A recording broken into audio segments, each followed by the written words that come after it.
in the 90s, late 90s, starting 95, 96, I started working as a folklorist at the Hiddenite Center in Alexander County, North Carolina. And Laurel came there. I saw her there. She was the coordinator for a project with the Brushy Mountain Quilters Guild to help document the quilts that people had in Alexander County. And Laurel knows how to identify the different materials, the different times that the fabrics were around, the time of quilting techniques. Absolutely brilliant at that. It's a home craft, so it's not, unless somebody goes out and actually talks to somebody and gets their stories behind it, there's no way to have the stories behind all of this domestic artwork. And so the fact that she makes quilts, she teaches quilting, she documents quilts, from all time periods. It struck me that here was a person who's been working in this field for 50 years and has not been properly recognized by this state for all that she's given to honor this work. I'm thrilled. She is so deserving. Hi, my name's Laurel Horton, and I'm a folklorist who has done a lot of research on quilt making in South Carolina. Spent most of my working life doing research on quilts. I got my start pretty much at McKissick Museum. I was hired to direct one of the earliest quilt documentation projects in the country back in 1983, 83 through 85. So I went around the state, not everywhere, but we had particular counties to sample.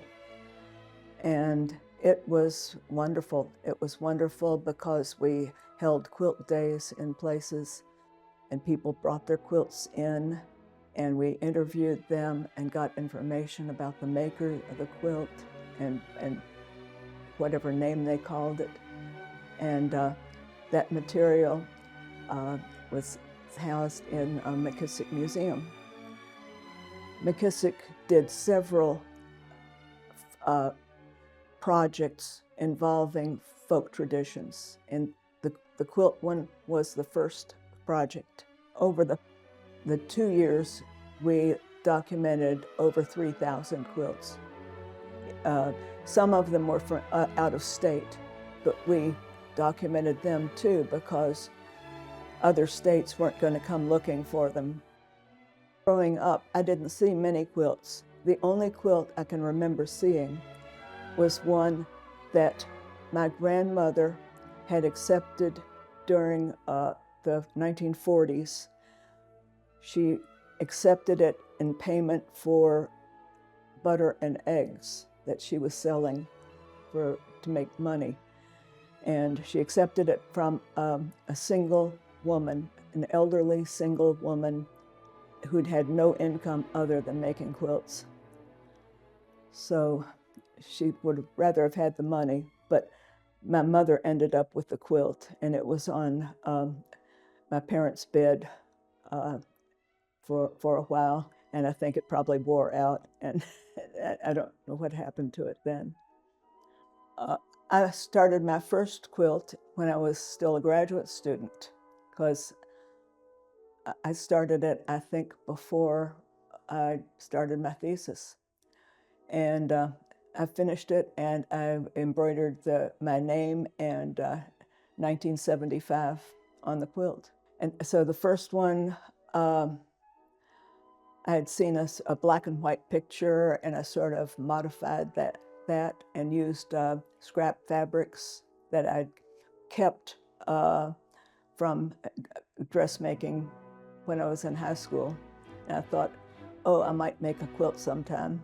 A lot of people said, it's about time. And I thought, well, I'm glad they didn't wait till after my death.